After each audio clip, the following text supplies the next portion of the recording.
Nangangamba si dating Senador Antonio Trillanes IV sa pagbabago ng liderato sa Senado kung saan itinalaga bilang bagong Senate President si Senator Alan Peter Cayetano. Sa panayam ng Bombo Radyo sa dating senador, ipinahayag niya ang kanyang pag-aalala dahil alam niya umanong walang gagawing maganda ang Cayetano leadership. Mamani-obrahin lamang umano nito ang impeachment case laban kay Vice President Sara Duterte para hindi matuloy at tuluyan na itong maibasura.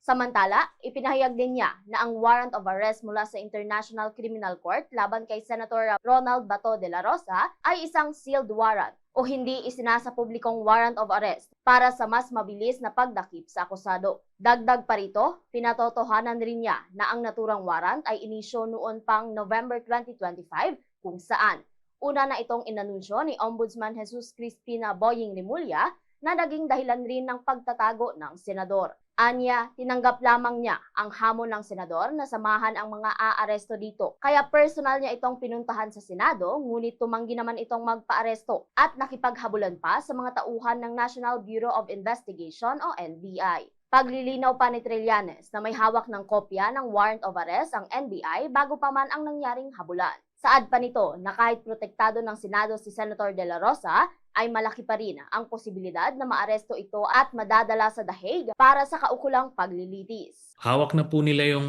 warrant. Alam nila na may warrant kasi nga, kaya nga aarestuhin si Bato. At kung maalala ninyo, di ho ba itong si Ombudsman Boying Rimulya, nung nasagap niya yon, nung nalaman niya na may warrant, in-announce niya ito sa publiko na may warrant. At dahil doon nagtago si Bato de la Rosa. At simula noon, hindi na siya nagpakita. So yan yung tinatawag po na sealed warrant, selyadong warrant. Meaning, hindi ito pinupubliko, hindi pinapublicize. Para kung gusto mong mahuli talaga, bulagaan ang mangyayari. Kagaya po ito nung warrant na inisyu laban kay Digong. Malaki po ang posibilidad. Yan nakaano lang naman siya Nakakuha lang naman siya ng mga ilang araw o kahit linggo. Pero kinalaunan, mahuhuli po yan. Dadalhin po yan sa The Hague at dilitisin siya doon at makukulong siya na matagal. Si dating Senador Antonio Trillanes IV sa kanyang naging pahayag. Para sa Bombo Network News, mula rito sa Bombo Radyo Kalibo. Bombo Ashley May Pamaos nag-uulat, and this is Bombo Radyo Philippines, the #1 and most trusted source of news and information. Basta Radyo. Bombo!